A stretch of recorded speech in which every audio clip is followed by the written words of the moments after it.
Alam nyo ka pwedeng pang ulam, pwede rin pang merienda. Aring mga lasang aray.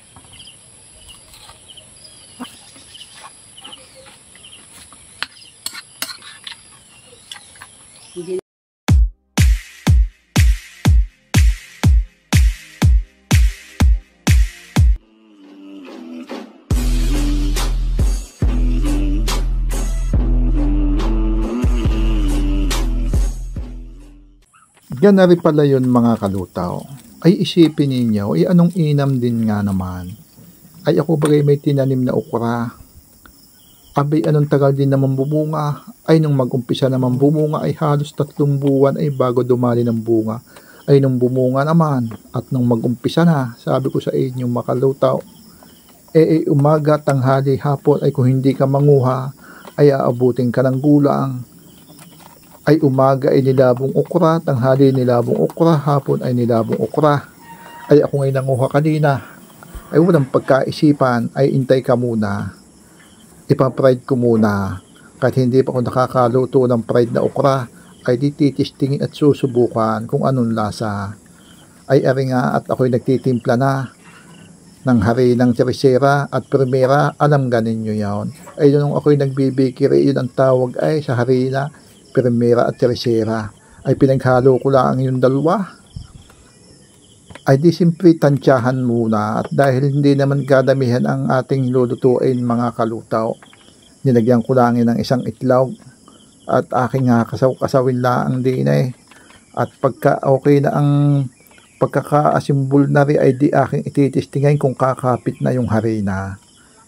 O tapos saka natin ipa-fried na. O gayon lang ang mga kalutaw. Abay ari na nga, ay wari ko bagay ari pwede na, mapasadang na at ang matimus at matikman na. Abay sandali nga mga kalutaw, ay mag-uumpisa na ng paglulutaw. Ay hindi ko na ilathala kanina sa inyo na ako pala ay gumamit ng panimpla dining iba. Ay ako pala ay gumamit din pala ng paminta at saka isang cube chicken. Ay yun lang naman ang ginawa ko ay napampalasa, hindi naman gumamit ng asin. Ay ang cube chicken naman abay nagkasya na ay ang isa. Ay kaigina ang lasa nung timusan ko kanina. Sino sa inyo ang nakatikim na ng ganitong crispy fried okra? Ay kung hindi pa, ay di kayo'y gumaya at ng inyong matimusan kung anong lasa. Abay ganari ba gayon mga kalutaw, ay sandali muna. Ay bago tayo magkalimutan, ay ganari lang ang masasabi ko muna sa inyo. Ay pag-aribagang bidyong ari na panood ninyo, ay huwag niyong kakalimutang i-like at i-share. At mag-comment na rin kayo para malaman natin kung saan baga nakarating at kung saan baga nakaabot aring bidyong aray idigayon lamang mga kalutaw. Ay siya, di maraming salamat sa inyong suporta at sa inyong panunood at sana suportahan pa ninyo ang mga susunod ko pang gagawin mga videos mga kalutaw. Maraming salamat at maya matitimus at matitikman natin itaw mga kalutaw. Di gayon lamang.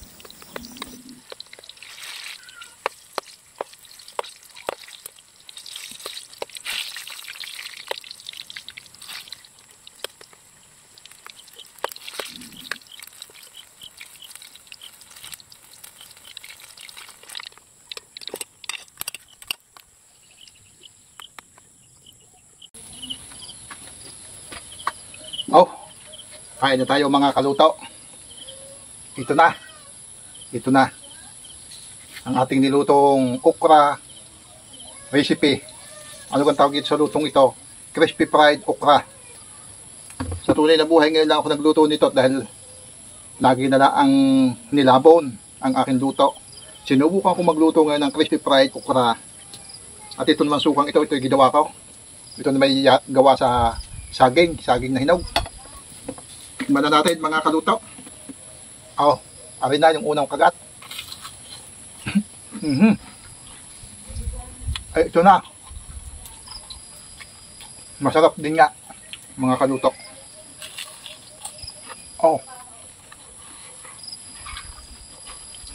Grabe ang lasa, ayaw.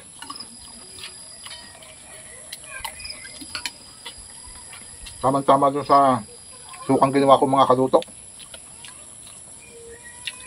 Sipin mo yun, pwede nga pala natin itong i-crispy.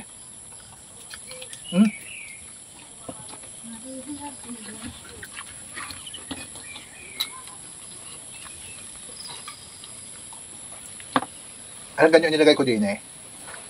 Yang isang cube second laang at saka paminta. Yun lang nilagay ko. Saka yung mga haray na laang.